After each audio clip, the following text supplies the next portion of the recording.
Good morning. I'm here with Stephan Glentzer, candidate for Overland Park City Council, Ward 3. On behalf of the Johnson County Public Policy Council, thank you, Stephan, for being here today. The Johnson County Public Policy Council is made up of 10 chambers of commerce in Johnson County.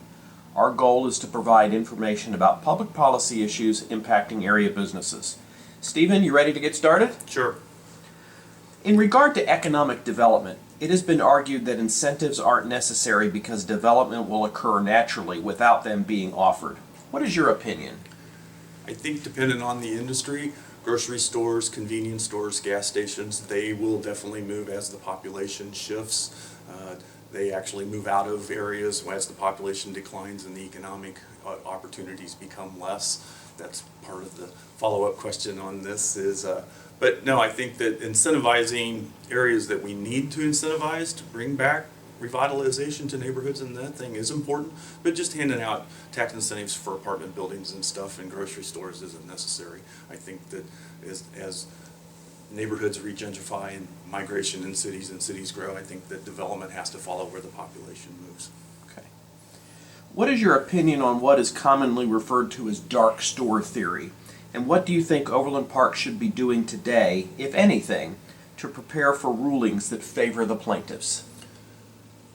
Dark store theory is a complex issue. There are currently a couple of lawsuits that have been settled in the state of Texas in regards to this.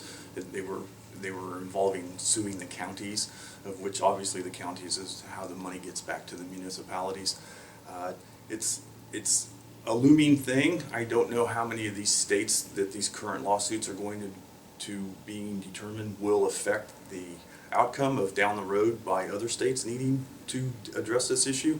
The lawsuits in Texas, though, by what I was reading, is they were settled out of court, so they never actually made it to the court, but yet I couldn't find any information as to how the money was decided upon out of court.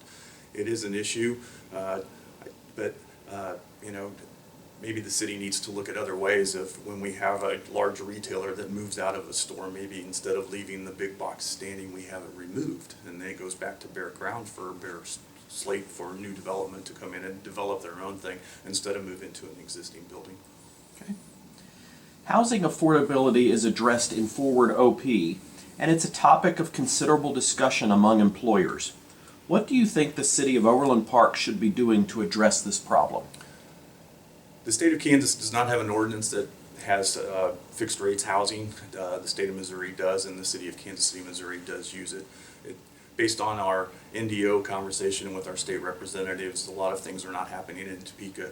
I think it's imperative for the city of Overland Park to go ahead and get ordinances in place to have fixed rent, and I think we need to sit there and look at how development is being done. If they're asking for funding, then we need infrastructure provided by them, and we need a certain percentage of the apartments that they're building at a fixed rate to allow our firefighters, our EMTs, our policemen, and even our teachers that teach in our schools within our city to be able to live and afford our city. In the short term, it appears we can keep our mill levy unchanged to meet current budget obligations.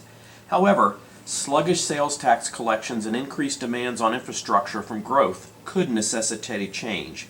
What are your thoughts on our current budget and the outlook for the future? In regards to the budget, the city has an ordinance that mandates that when we get above a certain level of reserves, we are required by law to spend it down. I don't think that's necessarily a bad idea, keeping our certain amount of reserves in the bank. Obviously, with the trend of moving away from big box brick and mortar stores with more online shopping, tracking the revenue, sales tax revenue is a little bit harder than it is. As far as infrastructure component of this, I think we need to make the developers do more. Like all 80 Metcalf, downtown Metcalf, all of that that's being built on the east side of Metcalf, that should have all had another lane of traffic added to help ease with the traffic situation and those types of things. So I think that we need to focus on getting more out of our developers. Another aspect that concerns me is the city does own the convention center and the hotel, and the current finance committee is talking about issuing bonds for 30 more years. We would own the property until 2049.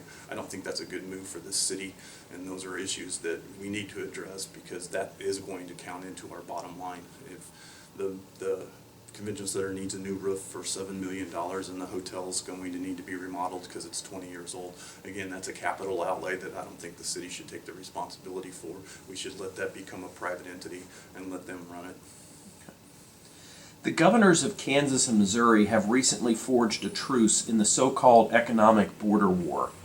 Do you support their actions, and what impact do you believe their agreement will have on Overland Park? I do agree with their decision to sign this pact.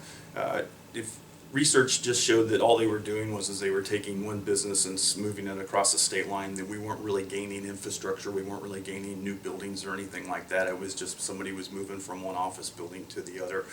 I think that it's imperative that we don't continue to drop businesses from one side of the state line together. We need to become an economic conglomerate between both sides of the state line. That's the way our cities are laid out. I think that's what's in the best interest for it. Just moving headquarters across the state line is not productive. Stephen, as we wrap up, tell us why you're seeking public office. What do you believe most distinguishes you from your opponents in this race, making you best suited to serve? Since I moved to Overland Park and the inception of Brook Ridge, I have been a vocal opponent of it.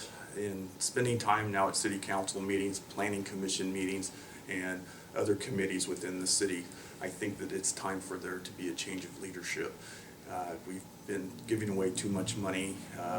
We have $500 million worth of money already given away in the last 5 years through development.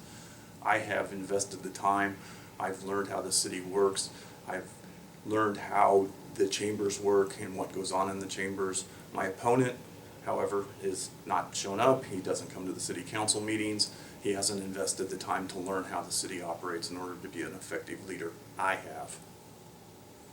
Well, we thank you for spending some time with us this morning, and we wish you the best of luck in this year's election. Thank you very much for your time.